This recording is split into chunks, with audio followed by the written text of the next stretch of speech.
Today on the MotoMan Podcast, we're sitting down with a man who thinks the next great EV shouldn't feel like a smartphone. There's no screen, there's no roof. We're only making 150. Because for him, future isn't a feature list, it's a feeling. EV isn't just about big screens, autonomy and silence. Actually, it's just a different powertrain. And he's building it without Wall Street, Silicon Valley, or sovereign wealth funds. First of all, we haven't got $6 billion. So he draws the line most brands won't even whisper. Longbow will always be a sports car company. We're not going to be building SUVs at all, ever. And with that, friends, this is Longbow.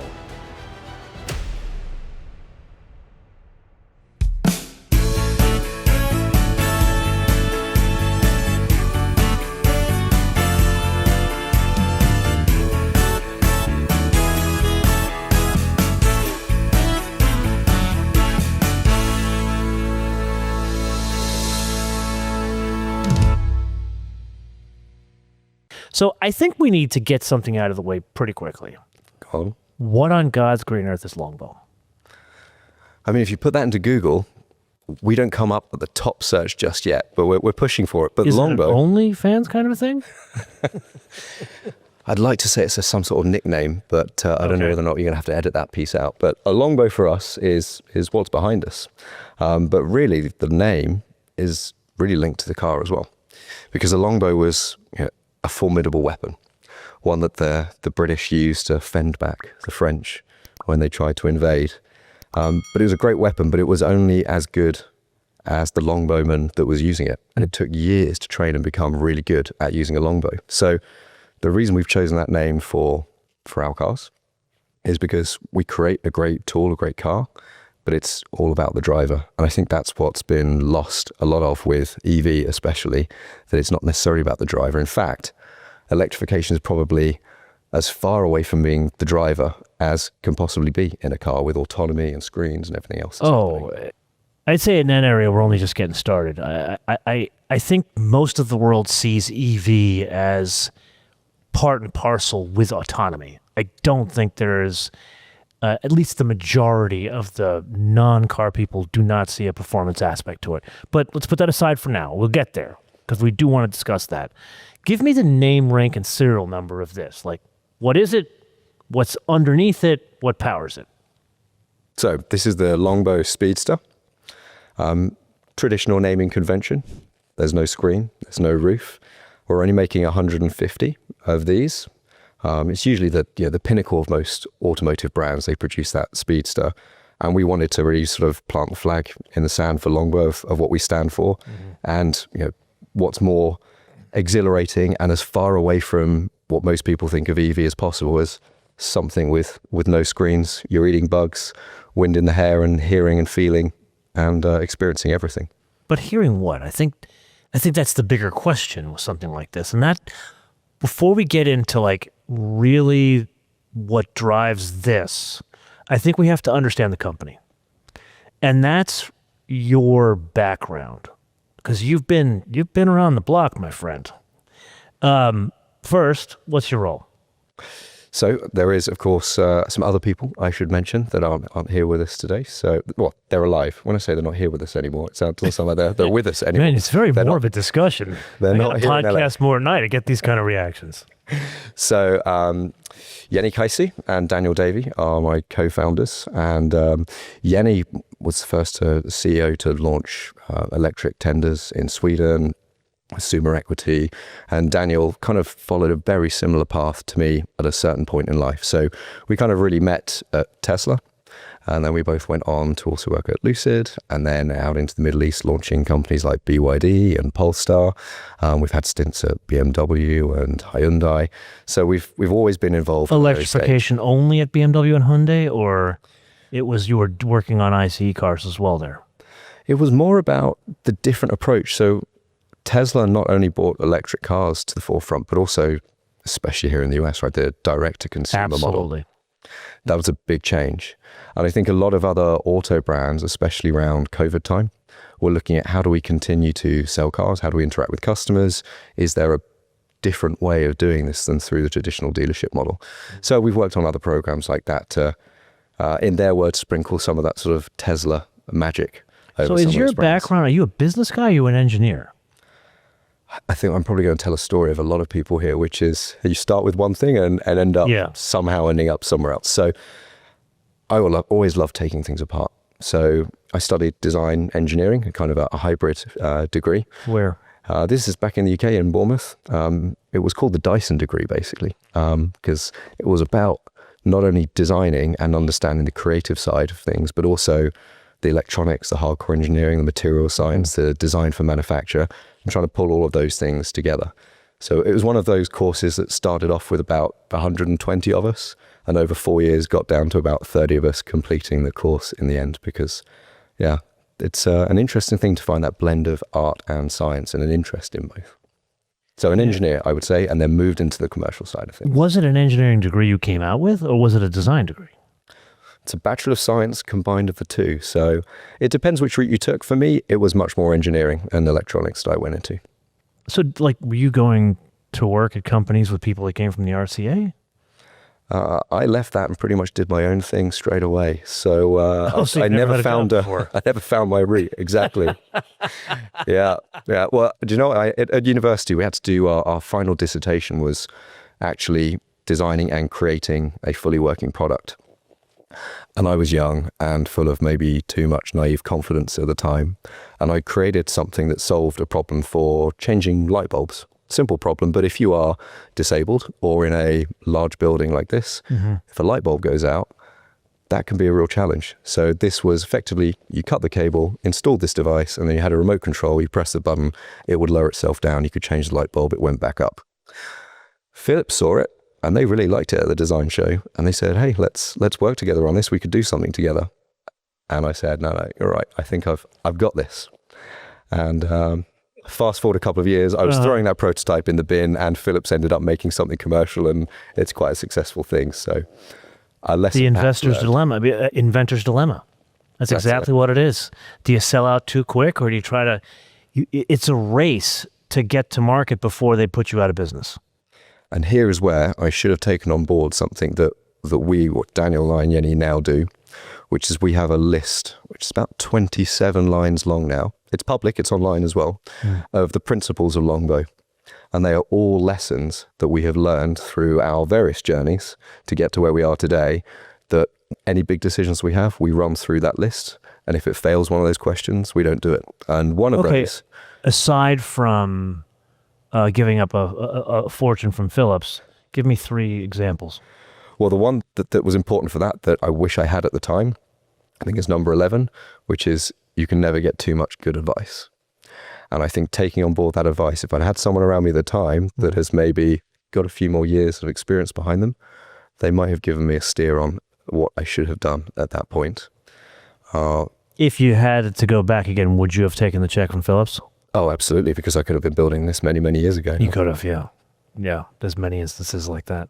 Okay, so you made the rounds, though. If you go from inventing this light bulb thing and turning down a lot of money from the Dutch, you went to Tesla first. Sounds more painful when you say it like that. But yeah, I have a way of putting things. Yeah, that's I call that the gift of clarity. Where'd you go first in the car world? Tesla, Lucid, where? What we were talking about before we went live, the audience won't hear, but it was interesting, your story about how you get to certain places. And to answer that question, it's a slightly longer story. So I came out and I went into lighting design. It was clearly an area for me, and it was really good fun. Enjoyed it. It was great. 4 days a week, golf on Friday. It was a very, very good life. Mm-hmm. But then it got to a point of quite early on thinking something's missing. Like there's a part of fulfillment, I guess, that just wasn't there. I didn't know how to answer that question. And it got pretty serious to a point of really questioning, why am I just doing that, but why am I here? And I took some advice at that point. How old are you at this point? I was 23, 24. And you start making a couple of bucks at this point? You stop saying no? This was, I think, the problem, that things were going pretty well. And there's just a hole in what am I really doing here? So got to a real point. Like a meaning of life kind of a thing. A real meaning of life thing. Yeah. Yeah, a very critical moment meaning of life thing.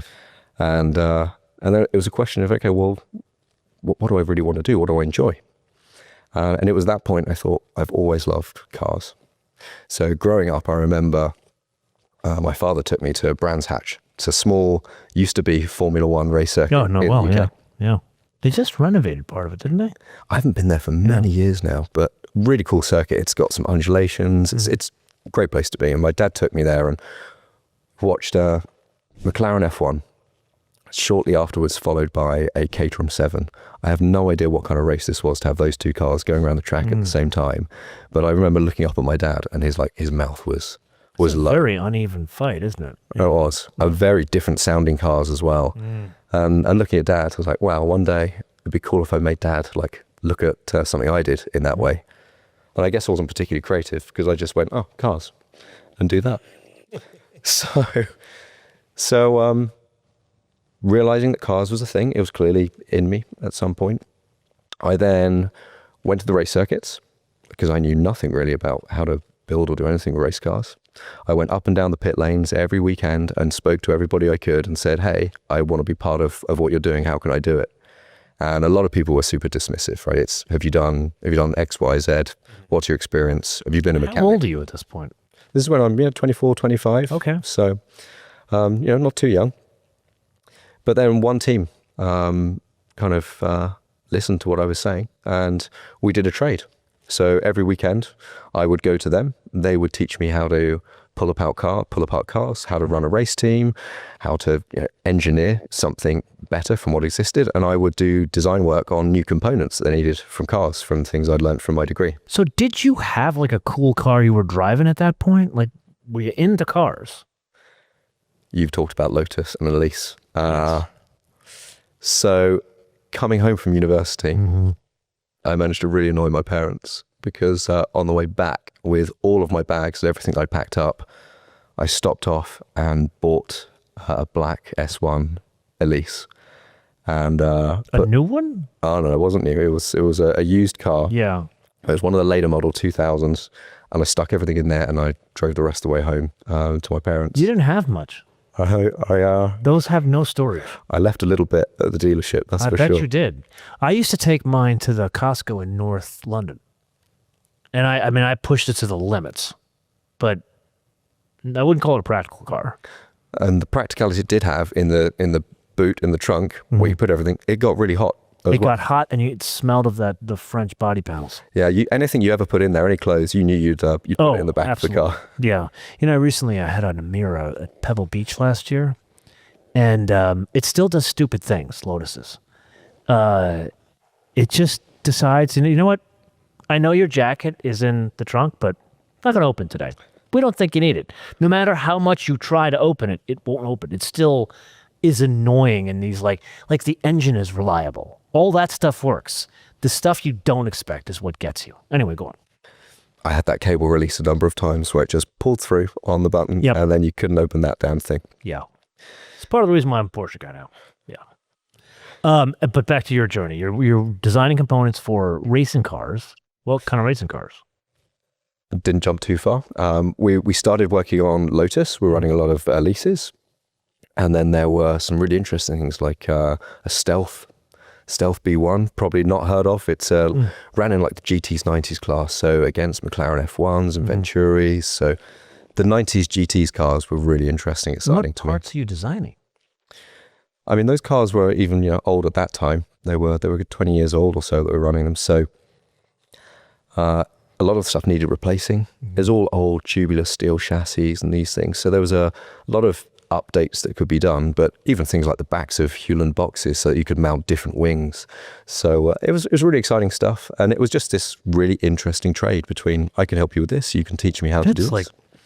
I'm kind of jealous. I don't think I like you anymore. Like 24 years old, you design components for race cars. I wish I had the foresight to do something like that, because people will take free labor. They totally will. And that's what it was. But we both understood what the exchange was.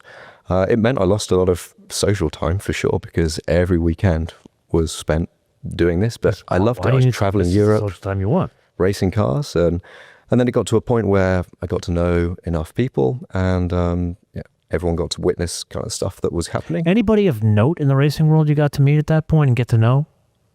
Do you know, I'm sure there is, but it feels like a lifetime ago now that I've forgotten. Well, you're an old man now. Oh, it feels You are an old man.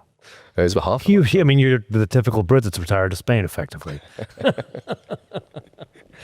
And where do we go from there? Where do we go after racing?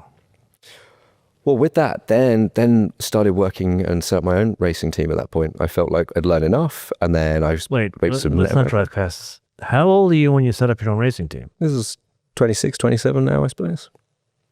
And what are you racing?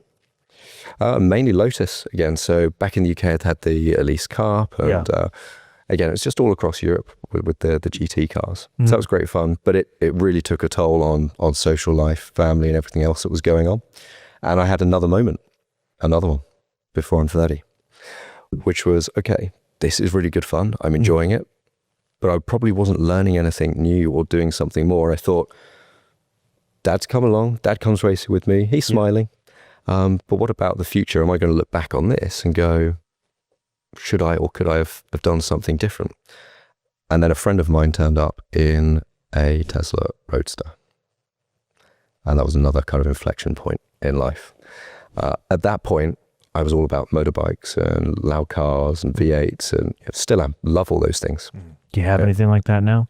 I have nothing. I have no car, very deliberately so. Oh, end of podcast. Nice meeting you. Yeah. I'll tell you why. It's an incentive. The next car I will have is one of these. So have you noticed, at least I'm noticing in your journey, you really haven't gotten that far away from Hethel. Every aspect of your life, even the Tesla, was made in Hethel. Absolutely. Yeah. I would like to say pretty much all great lightweight sports cars come out of the UK. Yeah, the ones made in the shed. Yeah, I would agree. So what Tesla? Tell me about where do you go from Tesla? Where do you go to Tesla? Well, experienced that Roadster, and that was the moment I said, okay, this absolutely, without doubt, is where we're headed. This is the future. Whether we so much like it or not. What's the future? Is it the production of power, the instantaneous torque, or is it how the power is generated? Like, explain it. What was that inflection point for you? I think two parts for me. I mean, that car, it was heavy, right? It's 2.5 tons or so. The weight was all in the battery pack that was sort of really quite high up in the car as well. Incredible for its time, really was, especially when you were fortunate enough to meet people like Mark Tapscott, Martin Eberhard, the original co-founders of Tesla. And those guys, they had nothing back then. There's no supply chain like we have today to be able to build the car. They had to do everything themselves. Pulling out laptop cells, putting them in individually into battery packs, designing their own BMS because something like that just didn't exist. But 20 years on now, it's a very different supply chain. But with all that, they did the best job they could. But it was a bit like, Usain Bolt with a battery pack full of a backpack full of books, rather. It's all that weight up high, but the instant power delivery and just the way that you could put that down and control it, the one pedal driving, I thought there really is something here. And then second to that was the environmental piece as well, of course. Were you always kind of an environmental guy, or it was just something that came about in terms of how to generate the power? I had never given it any serious consideration. So what changed? You met a girl or something? What changed? I even became vegetarian as well. Oh my God. Yeah, I know. There's lost a lot of audience there. Corey wants to be a vegetarian. What, Peter? Why is he here? I mean, could have thrown him out. It was more the point that if we want this to carry on, there is a finite amount of stuff we're going to pull out the ground, or stuff that we should pull out the ground and do what we do with it. And also, I want, all these Bentleys and other great things we've got around here. I want those things to be able to continue. But I think there is also a future where it is great fun to drive electric. It's a different form of propulsion. And when you say great fun, was this an application of, I think this can be used in urban settings, or no, I think it could be an alternative to what that 911 does? When you take off that rear clam of that Roadster and you see what's actually required to make that thing do what it did back then, and you realize this is the very beginning right now. Well, I guess it's not. I mean, electric cars have been around for 100 years. Baker, I could show you Baker Electric 5 miles up the road. Yeah. But in modern terms, this is it. This is where we start now. It was clear to me where we could go with this. And when we talk about a sports car, I think lightweightness, especially because of the whole Heffel connection with Colin Chapman, that I think is a really important part. The world doesn't need any bigger numbers. We don't need to keep on hitting these 2,000-3,000 horsepowers or anything else. We need better experiences, which can come with more power. But I also think actually reducing weight and focusing on the driving experience is where that better experience can come. And with electrification, you can make it light now. I'm with you, but there's nothing wrong with a 1,250 horsepower 01X. I saw Jesus with that thing. I really did. You got to drive one of those. But at the same time, I'll give you that and then put skinnier tires on, reduce the weight, and then tell me you don't have more fun in the corners and everything else around twisty roads, something like that. My audience, you've seen the car. Actually, should we tell them how we met? Absolutely. I think we should, because we only met a couple days ago. I'll let you do the honors. A couple of days ago and a couple of cars away from each other, wasn't it? Yes. Here in North America, Casey Carl, he's our GM, and he set up for us to come along to Cars and Coffee in Southern California. One in the country. I didn't realize this at the time, but it's an incredible place. And South everyone was Orange County Cars amazing. and Coffee. Just so welcoming. We come on in there. There's a huge range of cars. You've got the Japanese, the old school hot rods. And we parked up pretty much next to each other, didn't we? I'd like to point out, that was your first time going? Absolutely. Okay. So it's kind of like being like the archon at the church. Some people are more equal than others. And so when you South Orange County Cars and Coffee, it's the original. It's the one that started down there and kind of started the whole thing. And now it's massive. And it's you saw it has a view of the Pacific Ocean. I mean, how many Cars and Coffee have that? And so many people come. They block the parking lot at up till 8:30. But then everybody kind of rolls in, and you see the cars there. Everybody has one car nicer than the next. But they hold the middle row for the cars they think are the good ones. And you got in. Like, there you're you a go. car. They were like, you know what? You didn't get the flash to go park in the nether regions. You're like, you're in the center of the show, so congratulations. Well, I mean, we looked at the lineup that was going along there, and it felt good to be in amongst that crowd. Yes. But it's the first car. It's the only one here in the US at the moment. It definitely stood out. Because I want to say, what was I, 2 cars away from you or something like that. And I got out of the car, and I'm futzing around, and my date was wearing a green dress, as a matter of fact. And I'm like, oh, look at that car. It matches your dress. And then I'm like, wait a minute, is that a Monza? Yeah, I was like, what is that thing? And it looked smaller than a Monza. I'm like, wait, is that another Lotus or something like that?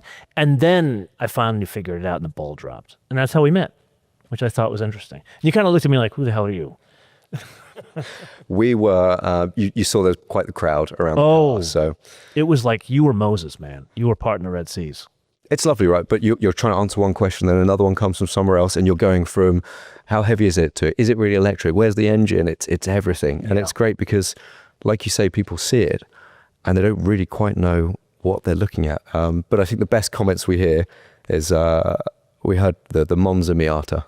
So it's somewhere between an SP1, SP2 Monza and a Mazda Miata because it's a little bit smaller. That's the aspect that stood out to me, because you look at it and you think, that is a Monza. But then it's the proportions of an MX-5. There's no doubt about it. Just to be clear, Ferrari are listening. Nobody thinks it's a Monza. It's not copied in any way. Good yours. Yeah, your lawyer told you to say that? Yeah, he's sitting right over there. But you have so of course I had to check up on you. I called Derek. I asked him about you. I looked online. Man, that Coupe one. I mean, this is cool, dude. This is really cool. I take my hat off to you, because this is just. Emiliano's going to have to bleep this out. This is my kind of. That's what I like about this. But that Coupe, elegant. Did you design it? So there's a team back in the UK, but I guess the curt answer is we've kind of been designing this since like 4 or 5 years old, right? It's always been in mind. But you guys did it in-house. Wasn't a firm outside that did it. We're going to go down a rabbit hole of how we think. The answer is no. It was done how we believe that a modern car company should operate today, which is very much decentralized. When we go and use the best people to design chassis, the best people to do the design work, for example. So there's a company in the UK called Avant Design, it's a father and son team. They're already like storming, norming, performing. They know how to do this. They have this team around them. They're great. So we can move so much faster by working with that team that are already operating. And we tell them exactly what it is our customers want. We go and speak to our customers. We come back, we do the cycles, and it was all done in VR. So we didn't need to go into clay, and then we went straight into scale 3D models, and then you went from VR straight into full-size modeling the paddles.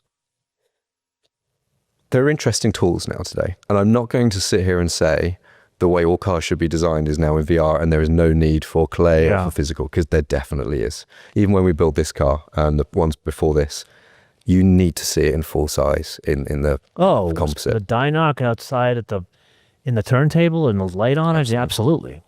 But I think when you look at the guys that were using clay or sketching to produce, whatever tool the artist, the designer uses is the one they're best with. And I think the young designers now that have grown up in VR, they're so good with it now as well.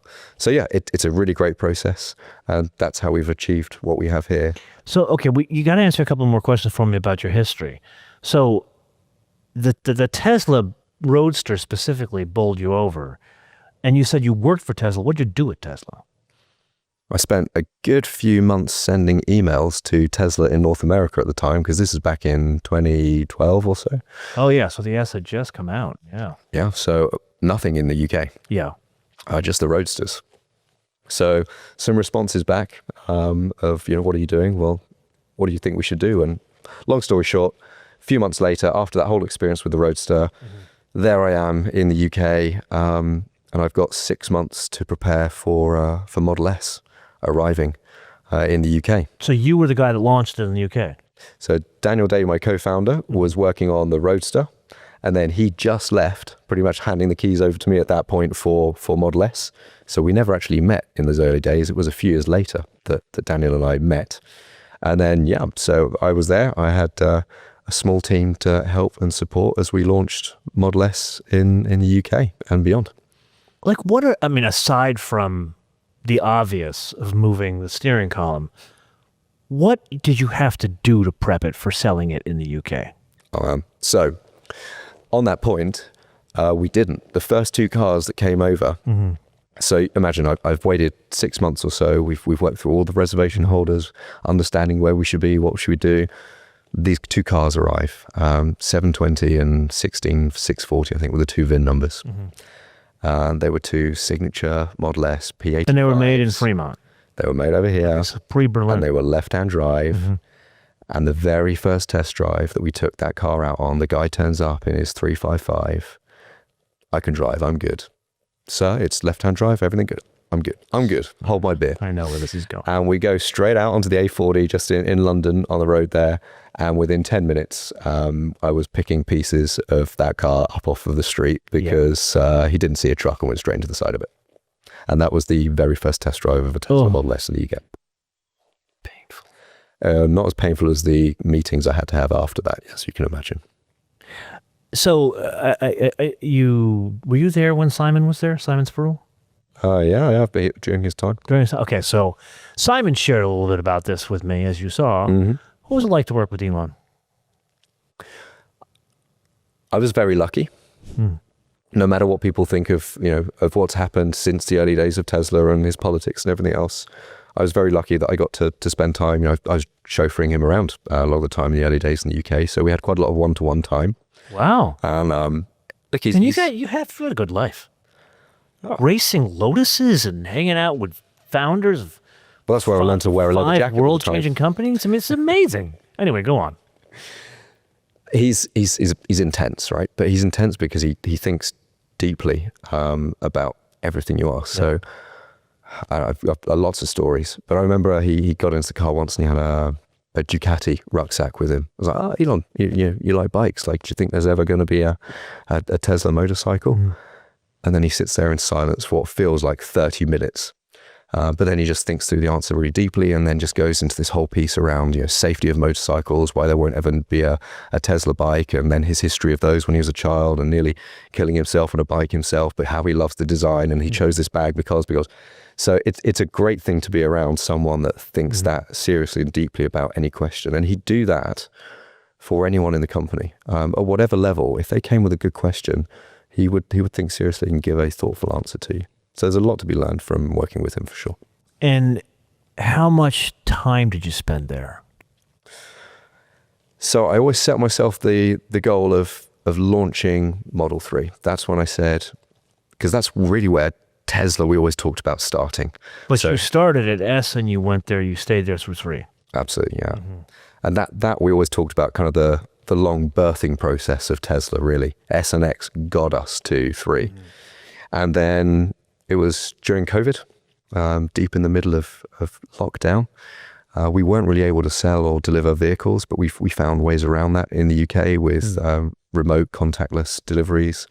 And our Prime Minister at the time, Boris Johnson, he used to get up every day on TV and give a COVID update to the nation, calm nerves. And there was one particular day, he stood up and said, for the first time in history, in the UK, we have sold more electric cars outright than anything else before. And I thought, okay, it's not going to get better. Stop you there. I got to fact check you. And as you know, I was a resident for many years, but this is I was a resident pre-Tesla. Was there a special incentive, tax structure, some sort of scheme that made those things significantly more affordable in the UK? I like the word scheme because it sounds a bit... Well, that's what I learned in the UK.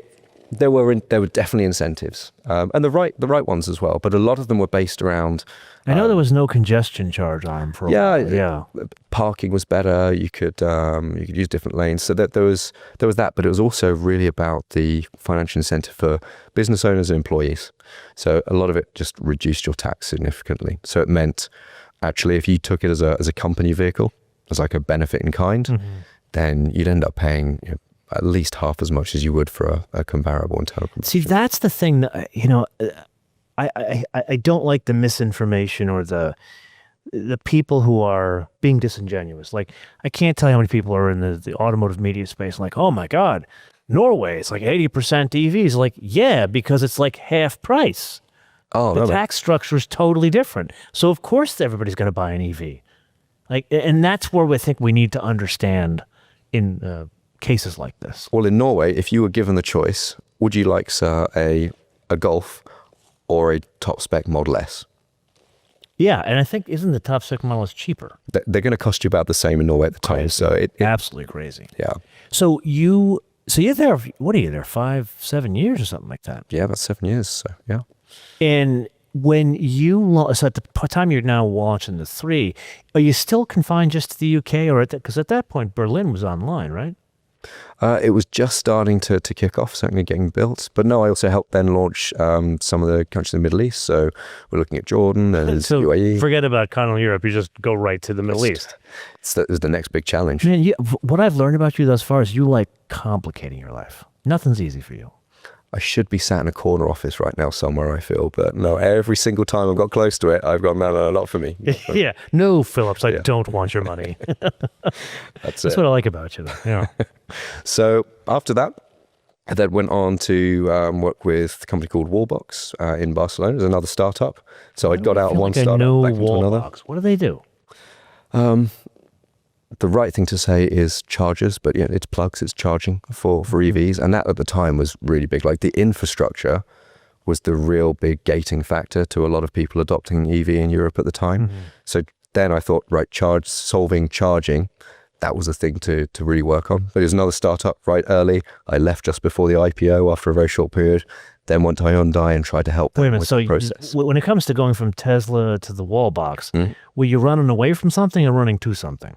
That's a good question, because it's a bit of both. I think it's a pull and push. So we got to the point of Tesla had got to the size it was. For me, it was I'd reached peak. There was no way beyond Model 3 of reaching that point of selling more than the Golf. Okay, that's a good exit point for me. And also Wallbox, another startup, right? The early stages. Yeah. Let's go for this. I like that early stage startup in the chaos and trying to create something out of nothing. And within Hyundai, I'm trying to understand that you're out of electrification at that point. They had just started to launch their Ioniq range at this point and wanted to understand, hey, how do we Ioniq 5, or we're talking the 5 at that point? Ioniq 5. Exactly. I was there when they introduced that car in Frankfurt in 23 or 22 or something like that. It was otherworldly. It's that design, still a beautiful car. Absolutely. Yeah. And now the N. Have you had a chance to drive the Ioniq 5 N? In this, you may not know this reference, but the Americans do. There's a commercial about drug use for kids, and it shows a frying pan, and it shows the butter in the frying pan, and it says, "Kids, this is your brain." Then they crack an egg and put it in the pot and then in the pan, and it fries the egg immediately. It goes, "This is your brain on drugs." That's pretty visceral. That's the Ioniq 5N. Right. Yeah, and the 6N too. I mean, they told me about it. Till, he came from Mercedes, great guy. He told me about it, and I'm like, dude, this is the dumbest. I mean, like, complicated. It's like, this is ridiculous. And you know, I think you know me a little bit now. I like simple. Like you saw my car I brought on Saturday. I have the lightest 911 they make because that's what I want. I owned not one but 2 Elises because I like simple. And this guy's telling me he wants to put fake gears, change torque profiles, and make fake sounds in a 55 or 4,800-pound car. I'm like, you're nuts. He says, just come to the launch, he says. I'm like, I don't think so. And so I went because it was Laguna Seca. That's why I said yes. The thing works. It's unbelievable. Like, I'm shocked how good it is. Go so far as saying it's more fun to drive than a Taycan. I think if you were to be blindfolded and put in the passenger seat of that, anybody would say that, yeah. I don't think it would be remiss of you to think you were in an internal combustion engine. So did you help launch that car? The Ioniq 5 in the UK, it was much more about how do we do things differently for the customers? What's the experience like? Because that's really what I think Tesla brought with them. Apart from the product itself, it was that experience and the differentiator. So that didn't last very long. I think it was quite clear to me that there are some early stage companies that are very much willing to engage rapid change. And then maybe some larger legacy companies that take a little bit more effort to turn. I find it fascinating you say that because you went from startup environment, which I would argue Tesla still operates as a startup environment. Tesla is and always will be a startup. Yeah, that's just, and it should be. And it should, exactly. And that's why they should win. That's why they do win, because they innovate faster than anybody else out there, including the Chinese, but we'll get to that. You went to the Wallbox startup, but then you go to Hyundai, not startup. Now, everybody, I know a lot of people at Hyundai, I got a lot of great friends at Hyundai, and they all say the same thing. The pace of change there is crazy fast, but you're telling me it wasn't. I guess it depends what perspective you approach that from. If you've worked in large automotive and you've moved from one incumbent to the next, I'm sure going to Hyundai probably would feel that way. And I'm not sitting here saying that Hyundai are slow moving in any way, but comparably from what I have seen, it just wasn't the right fit for me at the time. Yeah. So how long were you there? 5 months. Okay, so that's a quick trip. And then where do you go after that? And I went back into that because it was, for me, I just needed to get back into cars. I realized that there was a real part of what I do isn't necessarily just about the process or the problems you're solving. Yeah. The product is really important. Totally agree. I feel that, and I said this before, there are a couple of industries, matter of fact with Simon, cars, aviation, like travel, like work for airlines kind of stuff and build airplanes, entertainment, of course, and sports. Like, I don't think you can leave those industries. You can try and say, I'm going to sell copiers and make more money, but you're going to come back. That's just how it is. Yeah, there are many more industries to get into, but we were having this conversation when we were driving recently about how important it actually is to truly believe in the product that you are involved in, and how both Daniel and I were having the conversation, could we actually work for a company that had a cool car or cool product, but it wasn't really something you believed in? And I think that makes it a whole lot harder every morning waking up and doing that. So after that, Lucid had just started. So near and dear to my heart. Great people there. Great people. Many of which came, of course, from Jaguar Land Rover. and from Tesla. And from Tesla, yes. So it was kind of a bit of the old guard getting back together. Daniel was in a little bit before me. So he was employee. Well, he wasn't even employee number one in Europe. He actually had to bring his own laptop and set up the entity himself, employ himself. And when you say Lucid, we're talking about Lucid in the UK, or you guys moved over to Northern California? This is Lucid Europe at this point. So this is now in Amsterdam. So we set up the headquarters in the Netherlands. Man, you like pain. You like to go back to Amsterdam. Says apart from the weather, which is very similar to back in the UK. Yeah. Did you get the money out of the deal in Amsterdam this time, or did you say no again to the money? The opportunity to be part of a startup and be right at the very beginning was enough for us. Good. But it was great. I mean, Daniel and I literally got to build the team from zero to exactly what it is. So what year is this that you go and form Lucid Europe?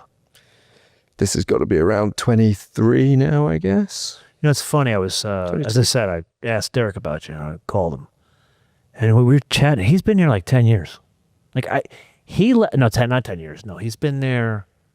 Yeah, 10 years, because he left right after ND Miata. Mm-hmm. He ran a design and handed it off right as the car was introduced. Like the last thing he did at Mazda was the launch of that car, and then he went to as a Tiva.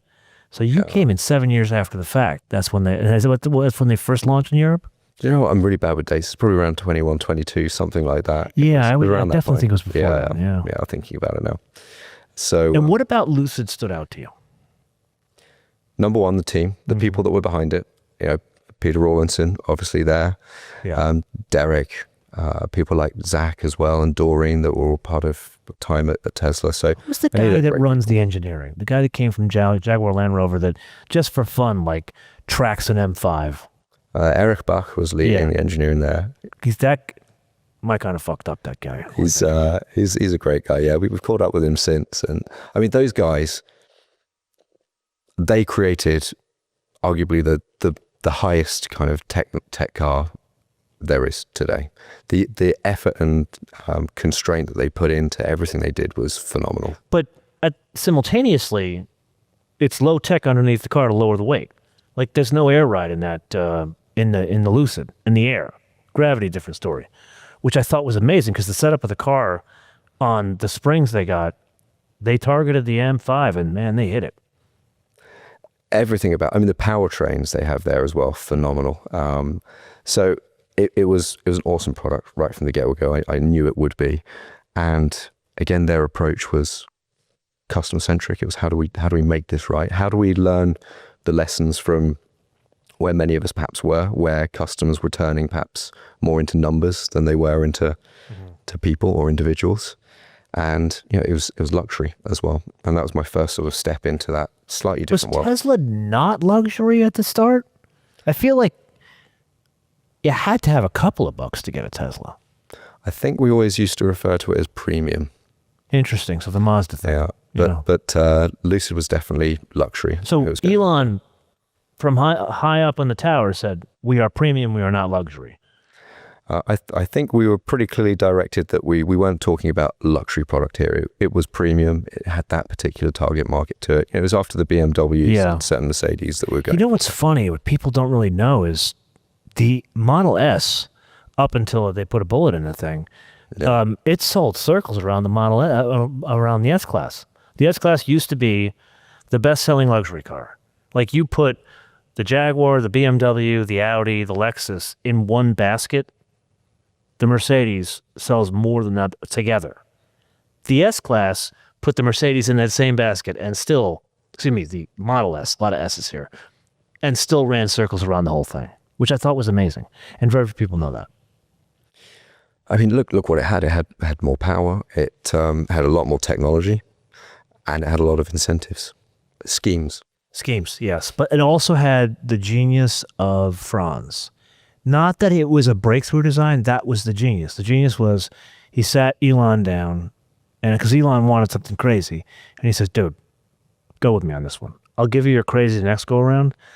We need this to look like what people want today. The eyes are not trained for crazy. Make it look like an Audi A7. People will buy it. That was genius. Like that grille in the front, right? Now you look back on it and think that looks, an old Jaguar or something else, but it needed at the time. You had to do that. Yeah. So yeah, then we are there launching Lucid, launching the Air across Europe, and then back to the Middle East and Saudi as well. Launched the product and the company out there. All of us here at MotoMan are super excited to not only have the podcast back, but for it to be its own show. And there we look to you for a little assistance. Can you help us grow the show? 2 really easy ways to do that. First and foremost, if you're reaching out via YouTube or other streaming platforms, you click on subscribe, notifications, or more importantly, share these episodes with your friends, especially on Reddit. Now, if you're downloading these episodes, listening via podcast platforms, we'd ask you to rate us. The good stars are wonderful, but leaving a written review would be even better, especially sharing who was your favorite guest. So with that, I am incredibly grateful for your assistance in help growing this. And now, back to the episode. So was there a different, I want to say it's obvious people know where the money came from with Lucid. And I think that was genius on their part. Because at the time, everybody else was trying to get money out of China. Didn't happen. You guys were smart enough to take the money from the Middle East, and that's what got you to production. Was there an advantage? Does that give you an advantage in the market to sell there? To sell in Saudi? Well, did they open up, was it smart money? Like, you're in tech long enough to know there's a difference between someone being an investor to someone being smart money, meaning, here's my money, but I'm going to open up this door, this door, this door, this door. Did they open up any doors for you in the Middle East market? Absolutely. In Saudi, so that the PIF, the Public Investment Fund of Saudi Arabia, the kingdom was open arms. They don't really have a significant automotive OEM tier 1, tier 2 established in the kingdom, but they want to get there. And of course, there's now Seat as well in the kingdom, their homegrown brand. And they are definitely working very hard to bring manufacturing and that resource into the market and the expertise as well. So I think it was smart on their behalf, because not only did they buy into a NASDAQ listed stock, they also got all of the technology and the knowledge and the know-how from over here in the West Coast, and managed to put some of that into the kingdom when they're building out their manufacturing facilities. Does that mean some of the brain trust from Lucid was kind of like on loan to other partner companies in the PIF? I think it's interesting. Like, you look at, I often think about what happened with Tesla in China. Welcomed with open arms. Amazing. And I believe Elon was probably the only, or Tesla were the only company that were allowed to launch without Chinese ownership or something else, right? And maybe that was viewed as, this is incredible for Tesla. But look at what's happened now, right? That all of that knowledge that was put in place, a lot of that now has been fully absorbed by the nation, and now they are doing incredible things as well. Well, actually, this kind of gets into one of your next stops, but would you say it was absorbed from Tesla, or would you say that it was healthy competition between Tesla and BYD, which was started way before Tesla came in? Well, it does get into my future, of course, yeah. And I think Elon was on camera early on, almost laughing at BYD. I said, have you seen their car? A lot of people laughed at BYD. It was what John and I went to their factory and drove their cars. I wouldn't laugh. But I also wouldn't say that the Chinese market has it won, and the Western car market should just pack it up and go home. It's not as terrible as the other media will tell you. Anyway, go on. I mean, we wouldn't be doing what we're doing now if we believe that. I think if you try and compete with China on certain aspects, in volume production, I think maybe Bob was talking about this with you. The work ethic, maybe ethic's not the word, the work output. Unbelievable. It is something different. I like that distinction. That was a very touche on that. So what did you do for BYD? Again, glutton for punishment, back from zero. So launching it in UAE and in Saudi Arabia. So I like going from zero to one. A lot of people in the West don't know this, but BYD is kind of like Ford in that they've got a low brand, they got a middle brand, and they got a high-end brand. Yeah. What were you launching? So yeah, they have BYD, then they have Yangwang and Denza. Well, Denza, then Yangwang. Yeah. And I mean, they the output that they have from those factories, they can produce some really good stuff. It's a shame that you don't have them here in the United States, because I disagree with you, my friend. I think the rest of the world, or China, is going to keep doing what they're doing. Mm-hmm. And I think some exposure to what they are capable of and what those products are, especially on the tech side, they're just starting to come to Europe now. I guess from my perspective, Yeah, the I've Denza experienced it Z9 for a while. GT has just got launched. Yeah. Daniel Craig did this whole ad campaign with it. I don't have a problem with the cars. The cars, they're not, you know, I don't want to beat up my colleagues, but the automotive media in the West, I don't mean just in the U.S., you know, it's almost like they're in the tank for the Chinese. And they go on and on about, oh my God, we need $10,000 EV cars here and this, and they're doing everything better. And if we don't move EV fast enough, we're going to end up in a ditch, which is crap. The cars are good, amazing for a freshman and sophomore, amazing. I would argue that Denza is beyond the freshman sophomore, right? The B5, which is like their GX550, and the Z9, the GT, unbelievable. Does it have like the finesse, the build quality, the tactile feel, the driving dynamics? You know, Porsches learned that for over 70, 80, 100 years, something like that. Is it going to take them 70, 800 years? No. It's going to take them 7 months, maybe 7 years. But I think the bigger concern is the system. I mean, it's a mercantilist system, and it's a currency advantage with a currency manipulation. I think if we could solve that, then we can have some of these cars in different markets. Anyway, I just went off on a tangent. No. Well, the reason I think it's a shame is because, to your point, they haven't got everything right. And I think being able to learn and see and understand how everyone does things a little bit differently is where you can still carve out that. So you work for BYD. Well, what do you think? What do you think they're getting right, and what do you think they're not getting right? Living in the Middle East and working with the Chinese, you learn to maybe be cautious with all of your words. But I will go offline on this one. You sound like a Bond villain right now. What can I say? What can I say? The technology is phenomenal. Yeah. Their rate of progress is unbelievable. Makes Hyundai look like they're going backwards. They will continue to learn and develop, and they are humble in that respect, that they don't think we've done and we've won. Yeah. There are Interesting. I've never heard that, but that's good to know. There are 140. Give me an example of that they don't feel that they've done and they're one. So if we take the number of brands there are, at last count, because Daniel and I also work to help bring other Chinese OEMs out to the Middle East, which, by the way, if you travel now to UAE or somewhere else, you'll see most cars are now coming from China. All the brands are there. Is the buying public in the Middle East, are they open to it, or are they very provincial like Europe was when Japanese cars first came? I don't know, but I get the sense in Europe, you know, let's take the UK. You know, we've got Bentley, we've got Rolls-Royce, we've got Longbow. We're going to be quite protective, or we like our own brands because also our own brands are built for us. Here in the US, you have product that is US only. No one else in the world is buying it. The UAE, for example, Saudi, they don't build cars, so they don't have anything homegrown. So there's nothing that is specifically almost built for them or with their culture in mind. So the Chinese have come in and they've learned very quickly, if we do this, and we listen here and here, they're making product that suits them. So they've had foreign brands all the time. So when another new brand comes in, they're much more open to it than I sense both European and American markets would be, because something different isn't something strange or unusual. It's just something new. Are they open to, well, I get it with the cheaper cars.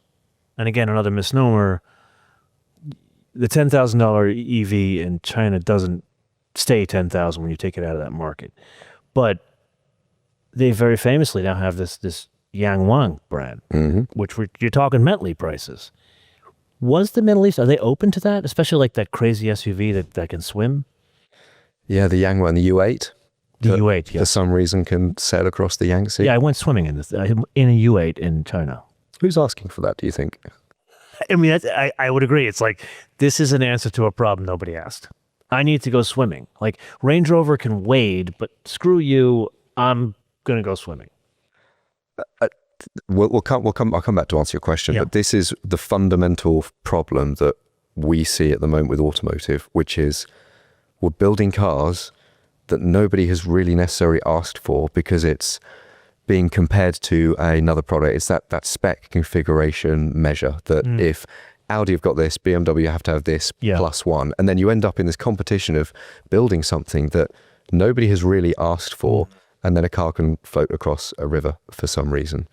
So the U8, or dance, the U9 can dance. Exactly. Yeah, I'll tick that box on the spec sheet. If it adds extra weight and everything else and cost. And, I'm not doing that. Which is why Slate, I think, I really like their love approach. What they're doing. I got some problems with them too, but I love what they're doing. Yeah. Okay. So then all of a sudden, you had a good gig with all these. You basically worked with everybody big in the EV space. You know what? I'm going to go and start my own company. How does that come about? Well, not at that point. It starts childhood, but then all the way through. It really started after the Roadster. So Roadster 1, this is great. Fine, like this is going to be the future. I wonder what comes next after the original Tesla Roadster. Silence. Like nothing has come after that, really. Yeah. And then, of course, 2017, Elon announces Roadster 2. Great. I'm there. We're taking $250,000 deposits, $50,000 deposits from people for that vehicle for the 2020 Roadster. And we're, 2026 now? Yes. So somewhat delayed, even to Elon standards, perhaps. And I don't think that car is going to come out and be what I would have wanted it to be, which is the follow-on from the original Roadster. It's going to be a supercar. It's going to have jet thrusters or whatever else it will be. So we've been waiting all this time. It's something we had to do. So 3 or 4 years ago, we started in earnest by looking at what was it that Martin Eberhardt, Mark Tarpening, what did they want to do? Bring in the components that already existed and create something that was a real driver's car. EV isn't just about big screens, autonomy and silence. Actually, it's just a different powertrain. And that powertrain is now super small, super energy dense. And we can put something that's 60, 70 pounds in the back of a car that gives you 300 horsepower out to the rear wheels. And it can be a really fun car. So we started on that 3 or 4 years ago. We went round to some of the big engineering firms, the really big ones that build cars for everybody else, and said, here's what we want to do. This is what we think the market wants, because we really do. We're car guys. This is the car we want. And the spec sheet was handed over and comes back to like, it can't be done. And if we could do it, we get close to it, and it's going to be 20, 25 million to be able to get the first prototype. And the spec sheet we were handing over to people was the spec sheet for the 2008 Tesla Roadster. So somehow the big engineering firms of today were saying that wasn't possible anymore. And of course, we knew it wasn't. Were you just trying to test them? No, we really wanted to just, let's build the Roadster 2 today. Because we knew you could, of course, get more energy dense batteries, you could get lighter weight components. But it seemed that it couldn't be done, even though physics told us it could. So then we went off on another journey of working with smaller, more agile engineering firms, and we pulled everything together to create the Who's we? Speedster. This is with Daniel Yenny and I.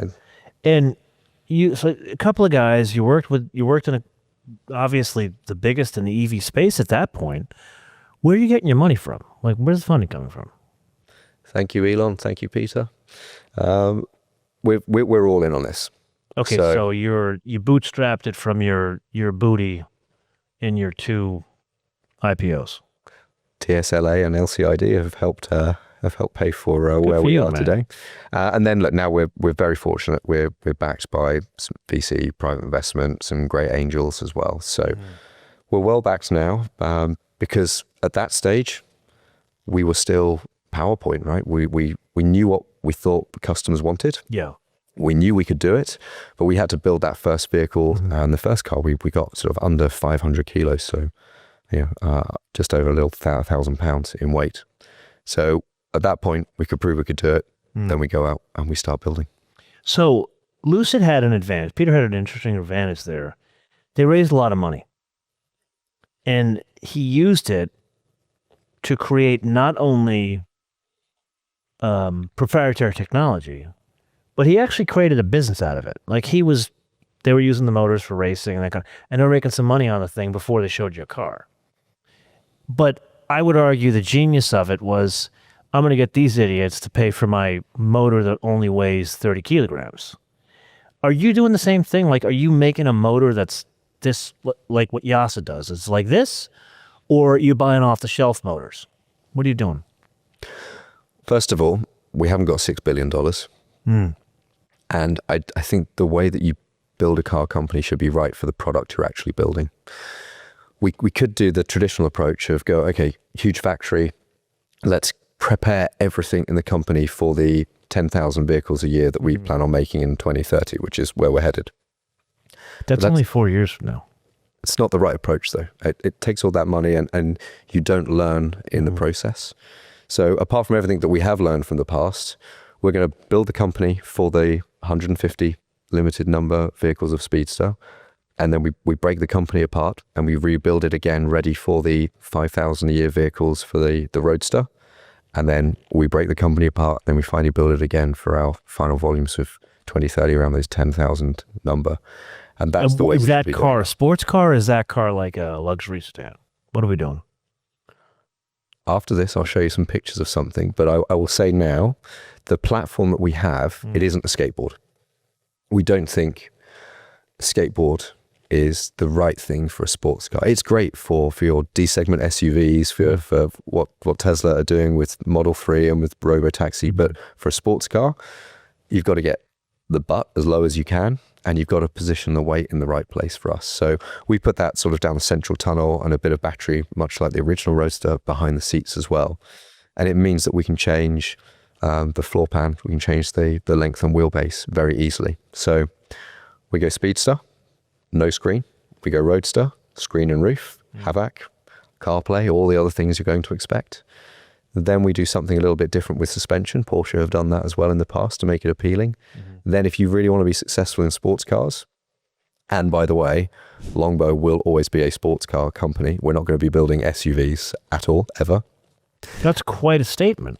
It's not what Longbow is, because we're all about lightweighting and driver experience. We'll leave that to Porsche and Ferrari and everyone else that's going into that big, heavy segment. There is enough for us to be doing. But wouldn't that, and believe me, I was not for the Cayenne when it came out, but Cayenne gets me my car today.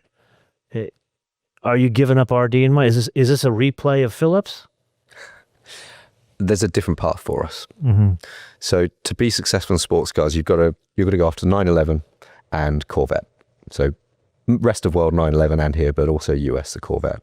So adding another row of seats gives people an excuse to pretend it's a family car, I think, in some ways. And then after that, we will make a more practical car for the family, but it's not going to go into an SUV territory. It will still use the platform that we have and be something quite compelling. I'm intrigued to see this. Promise won't tell anybody. I mean, if you were to travel around Europe and you'd look at what the fun, sporty, but practical family cars are that we have there, I think that needs a bit of rejuvenation. Oh, like... That's all you're going to get from me at this stage. Okay. Like a cheap and cheerful sedan version of a GTI kind of thing? I'd remove the cheap and cheerful part and I would put in there a dynamic driver's version of something that can be used every single day. Okay, I'm with you on that. But with all due respect, Corvette has been trying to go after Porsche. Mercedes tried with their GT. But Porsche's Porsche, man. They sell 50,000 units a year in, year out. No one's been able to change that. We're not going to be selling 50,000 a year. So we're going to go after a smaller market with 5,000 globally with what we're putting together. So we expect that to still be in place, but also Porsche have pumped the brakes on their electrification program. But I mean, they had to. The market told them that. Who told them? Because did they produce one and did people get to drive it? They produced a car that, in my estimation, the government said you got to produce. Granted, it was a great car. The Taycan had all the learning of Porsche dynamics with a genius system. Like they were the first ones to do the 2-speed gear Yeah. thing, and it worked. Very expensive, but when they got down into the more affordable, and I would not call the Macan EV affordable, a lot of teething problems, and frankly, the volumes were too high to start.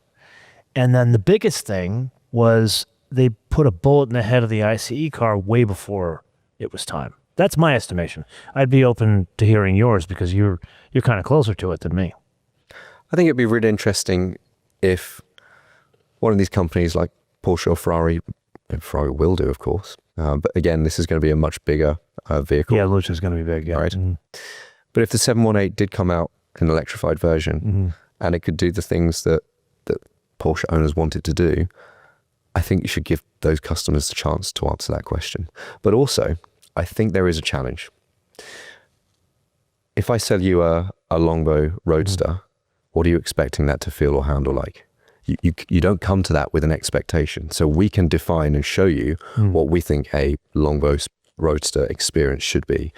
I stick you in a 718 and say there's a Porsche, go and drive that and it's electric. You've already got a preconception about, well, I know how a internal combustion version of this vehicle needs to feel like, and I need this to feel something exactly like that.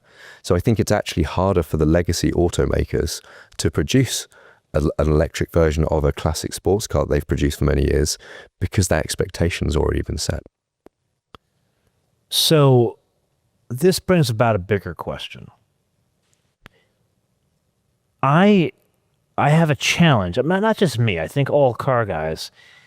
When it comes to performance, even people like I got a buddy of mine lives in Houston, Texas. I've known him for years. Runs travel for or T&E or whatever it is for General Electric. You know, he's made a couple bucks in his life.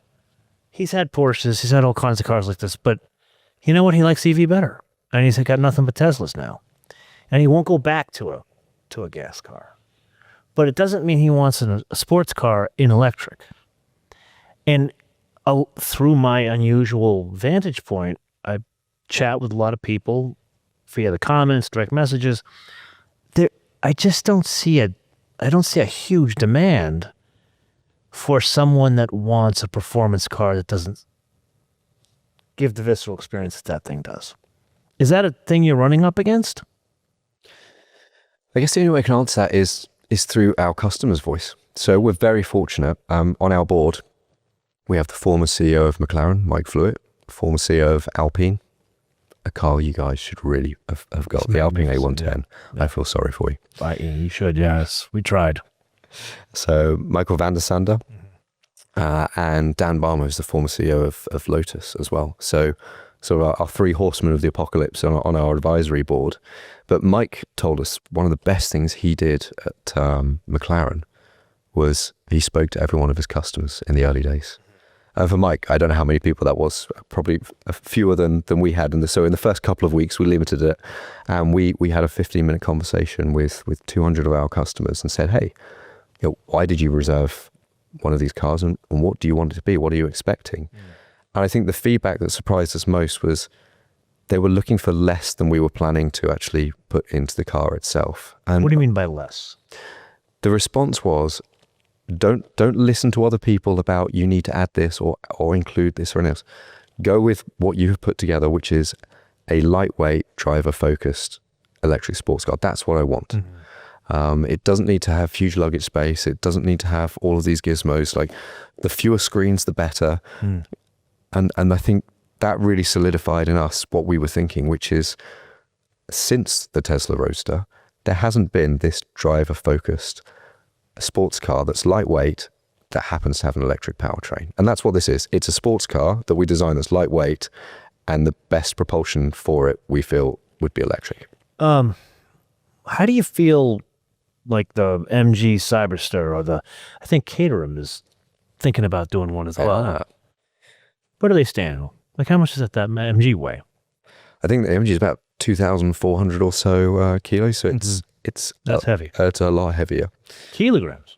Sorry, pounds. Pounds, I was about to say, that's 5,000 pounds. I've been, all week here I've been swapping between my metric and imperials. Well, 2,400 pounds, that's what a Miata is. I think it's a different car though, with its scissor doors, and it's more focused. If you look at the interior, it's I think something that can be very much enjoyed. It's to be used in the street. I wouldn't say it's a driver focused vehicle like we've put our effort into here. This is really what we think, I guess, Lotus perhaps could be building today if it wasn't directed by Geely. Who's doing the dynamics? Who's doing the chassis engineering? So a lot of the team have come from a past with Lotus. So strip the bodywork away from this. Underneath, you're going to see a bonded, extruded aluminium chassis, very similar to the Elise that we started talking about. So it's a tub in center and subframes front and rear? Yep, so aluminium cross structures front and rear. We've got a steel rear subframe. We actually lost weight by building it out of steel rather than aluminium, and we gained some flex in it as well that we wanted from the rear. And then we have double wishbone suspension. All the way around? All the way around. Nice. So we're not building a race car, to be very clear. This is a road car. We're having a conversation earlier today about how when you design or tune a car to be good on track or to get a Nürburgring lap record, you ultimately end up building a car that's not as good as it could be for the road. So this is a Canyon Blaster that we're building here that has all the underpinnings of what a race car would have. What are some of the bona fides in terms of the numbers? Like with 0 to 60, like top speed, what are you thinking? We're traction limited. The whole weight thing is great everywhere, apart from when you're trying to accelerate, as you all know. So we put thinner tires on, so 225s at the moment. We're probably going to bring those out a little bit because traction limited, which means we're looking at 3.5 to 4 seconds for 0 to 60. It's a fast car, man. People nowadays like the 1.68, like the drugs of the ZR1X, but 3.5, man, that's an M5 CS from like a couple of years ago. It can be quicker if we were to stick wider tires on and do something else with traction, but that's not what the car's about. We want it to be something that moves around a little, that you have fun with, that you are engaged in the driving experience. It's not just blast it to 60. So do you think, I think there's a market for the car. Totally agree with you. I think that you're in a unique spot. The question in my mind, is there 5,000, 10,000 people a year that are willing to forego the visceral experience of something like that 911? I think that's the question. And is your business case, can your business case ramp up or ramp down? Like my quarrel with Slate, and again, great people, smartest guys in the room, but the one mistake, they made a couple mistakes.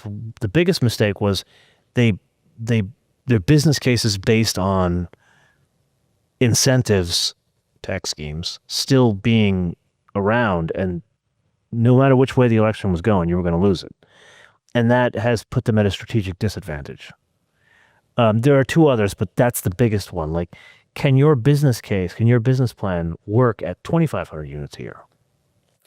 So, we're car guys, but you asked me the question earlier. I've started as an engineer and I ended up in commercial. We built Longbow off of all those experiences and off of a really long, dull in some people's minds spreadsheet. That's where Longbow started, and then we built the car on top of that. Because of course we've seen how much money can be burnt very, very rapidly in what we're doing. And look, we're stood on the shoulders of how many, especially British sports car companies that have started, shown some pictures, maybe made one car and nothing's happened.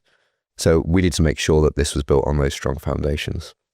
So without going into too much detail, we are profitable and can continue at very, very low volumes with Speedster, and then everything we take from that goes into Roadster. So super low numbers, we can be profitable and remain building cars for Roadster into the future. So your business, it sounds like the analogy you used earlier, the break apart thing, that's actually your business plan. It's our business plan is we're going to build 150 cars first and then look and see. It sounds like that's what you're doing. It's like you're gating the system. Well, that plus everything. If anyone tells you when they're going to build their first car, they're going to get it perfect from the first vehicle, that they've never built vehicles before. I'll show you a liar. Yep.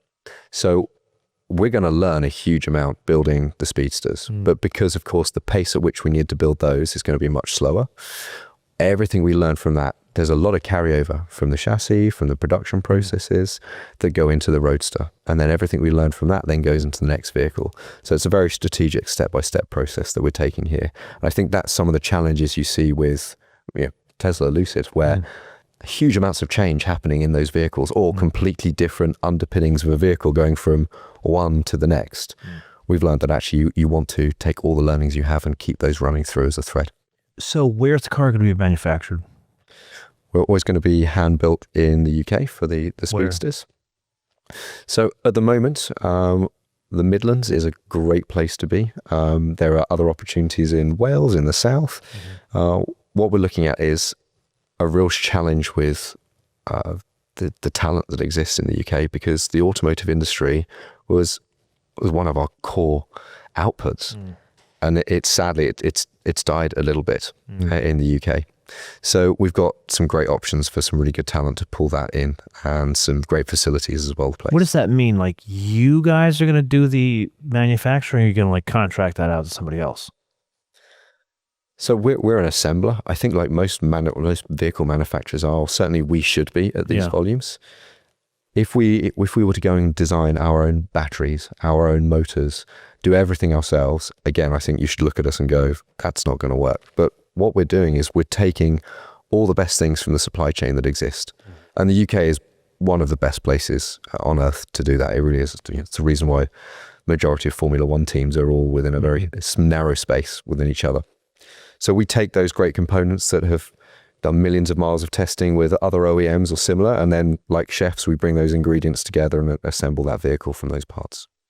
So one of the things, let's go back to our mutual love of Lotus Elise, is I love the car, man. It was awesome. But, the thing that I no longer miss. Changing head gaskets on the K series. And I did have a K series. I did. The kit car feel. It wasn't that it was built badly. Like, the build quality was decent. The French body panels were kind of crappy, but like, what was it? The Clarion or whatever radio, the factory, like, it looked like crap. They're better now with the Amira, but it's still not quite. Like, I get in my car now, it is a beautiful thing to behold. You can even get like I'll make it up, like a GR86, and it's not as nice as a 911 on the inside, but they have pageantry for a sports car. Are you going to do that stuff in-house? Absolutely. So the components we bring in are the sensible ones that everyone should, right? Batteries, motors. A Tesla talks about having IP, and I'm not sold on that idea, because they've got IP in a motor, but they don't sell that motor to anyone else. So it's just basically cost of goods sold. They've had to build a gigafactory to build a motor they can use just in their cars. Whereas we can go to some of the best suppliers. You've mentioned Yasa, incredible company out of the UK. Are you working with Tim? Is that where you're getting your motors? Tim's a great guy. Tim's a great guy. Yeah, I mean, straight out of Oxford. Literally the smartest guy in the room. And I don't know, have you seen the in-wheel motor they've now built? I haven't seen the in-wheel motor, no. I don't want to do this an injustice, but he gave us a look at this thing, and I got to pick it up. So that the premise is an in-wheel motor. It produces 1,000 horsepower, but it also has the braking capability of 1,000 horsepower, of course. And the whole unit is effectively the same weight as a standard braking package would be in a wheel. So when I have previously said publicly that I think the future is going to be won by miniaturization and lightweighting, and also probably in-wheel motors, I really think that is a future. And I expect people not to believe that, or kind of curl their toes a little bit at the thought of that. But when you think about sticking 1,000 horsepower in each wheel at the same weight cost as is already in a car, then you can see where the future is going, I think, with that. It's really exciting. He's the kind of guy, I mean, he's like the Candyman. Like, you sit around him and you get all excited because of the way in which he just approaches the world. Yep. I did an interview with him. You guys should watch it, because we actually were at the factory and he showed me the motor. And I went to a Mercedes concept car launch. And I'll be honest with you, the concept car was typical concept car. It was like, okay, it's flashy, it's nice. But there was this guy in the back of the room with his wife, this from England, and he was by far more interesting than the Mercedes itself, and I ended up going to see his factory. It's like a watchmaking factory. There's things they do. Unbelievable. It's really cool. Unbelievable. And I think it's funny that AMG owns it and supplies motors to Lamborghini and Ferrari, which kills me. So you didn't answer the question. That are you getting the motors from them? I deliberately didn't answer the question. We haven't revealed exactly where these things are coming from yet. I'm going to call Tim, tell him to give you a deal on the motors. Let's just say that it's a good thing to take, to stand on the top of the shoulders of people that spent a lot of money developing these things and put millions of miles of testing on. Because the reality is you really can't buy an off-the-shelf motor, can you? You can't buy one of these electric motors that are like this. It's too heavy, correct? You can. There are them about, but there are... For us, it's about combining the right things. So single-speed gearboxes, limited slip differentials, and inverters. There's a whole package that comes together to create the EDU, the electronic drive unit. And each one of them is just as important as the next. So the motor is a part in that system. But you still need to have that be smaller. Because your car is lighter. You have this crazy small battery. Because your battery's, 30 kilowatt hours smaller than an Ioniq 5. But you're quoting ranges that are close to that, correct? It's a virtuous circle, right? Once you make something lighter, you can put a smaller battery in it. It goes further because it's lighter and everything else. So that's one of these questions you're not going to answer. So we can keep going around in the circles like a motor. Exactly. Yes. But so incredible stuff. And to look at the energy density in something like an axial flux motor, the pancakes, like super small. So there are lots of great options. But that's why we don't need to spend billions of dollars building a gigafactory to produce a motor, because there are some great technologies. I would think that's a function of your volume and your goals. Speaking of, how many people are working at the company now? So the decentralized model we have, the SOLOS, the speed of lightness operating model, as we call it, means that we have small teams and then we move into our assemblies later on this year. When you say small, what is that? Sub 50 people for us. Oh, so very small. Yeah. But then we can call upon, so when we're doing chassis design, the chassis engineers aren't in-house, they're external, and we give them the specs of what we need. They can go off and create that. Then dynamics team, someone separate. We work with others on the wind tunnel. Yeah. It's not the right move for a company to try and employ all of that talent in-house, especially when once they've finished working on the chassis, what do we then do with the chassis engineers? It's not the right thing for a company of our size to be investing in. So you bring up the size. We talked about this a lot, but on the flip side of it, at the size you're at and what your goals are you able to go to the UK and say, hey, man, I'm going to become an employer. Give me some tax incentives. Are they willing to play ball with you? Have they become a partner? So we talked about Chinese vehicles and how we can't or shouldn't compete with them on volume. It's not the area, but the UK is and has been known for performance, for luxury, for prestige, for sports cars. That's the space we should be playing in. I also talked about the boring spreadsheet that Longbow's built upon, and none of what we have built this on requires government loans, grants, special incentives or schemes or anything else. But we are actually here at the moment in LA. Tomorrow going to an event called Greater Together in LA, which is a UK government, US government bringing together how great the US and the UK can work together. So yes, we will certainly be looking to work closely with the UK government, but it's not part of the plan. So there is no part of the business case that is, we're going to get incentives for employing this many people yet. Well, because of our experience of always coming from startup, the Silicon Valley approach that we have is we've got to move very, very quickly. And I've not heard people talk about the government moving maybe as quickly as someone like Tesla or our pace. So we need to just keep on progressing with what we have. If I were one of your advisors, I'd say two things. Make sure you get your motors from Tim. And number two, go beat the hell out of the UK government and say, look, man, if I'm going to put the factory here, I want some money back from you. They'll move quick. Trust me. Hopefully they're listening. Mark, this is where we get to the point where you have to answer a question. Oh, okay. Your story's still being written right now, Gotcha. but you've had an unusual journey. Like you basically were Elon's chauffeur, and now you're on your own car company. I mean, that's quite a journey. What three aspects, 3 people, three events in your life, or a combination of those, led to the success, and your story's still being written, of Mark, who owns a car company? This feels like some sort of self-indulgent therapy that I'm going through. It is right therapy. now. I can give you that. I'm going to send you the bill later. Yeah. Just one of those coupes when it comes out. Thank you.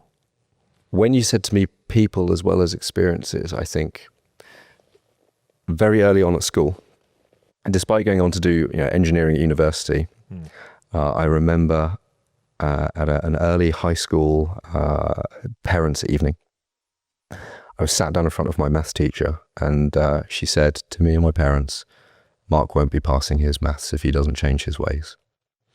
Wow. And that was the first time I'd heard that, and she decided to share that information in front of my parents that evening. And she basically said, you can't. From that point on, when someone said you can't do something, that has been quite the inspiration to show, let me show you that it can be done. So then a lot of home tutoring, a lot of working much harder, passed it, went on to university. So I think being told you can't do something, and you can imagine, George, that we are often told electrification won't work. Early careers, who's this Tesla or anything else, that will never work. It's an electric golf cart, all of that stuff. So I kind of thrive in this space of it can't be done. I would also say... So that's your one. That's my one. Basically prove that I can. Tell me it can't be done and hold my beer. Okay. Admirable.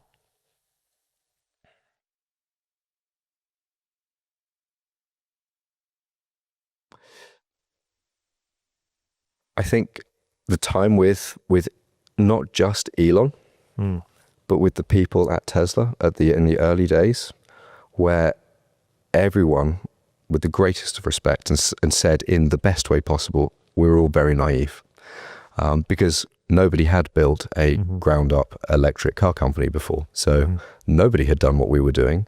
And I think everyone went into it with this amazing attitude of we can get something done here and work really hard and make mistakes, figure it out, do it again better. And Elon was a big part of that.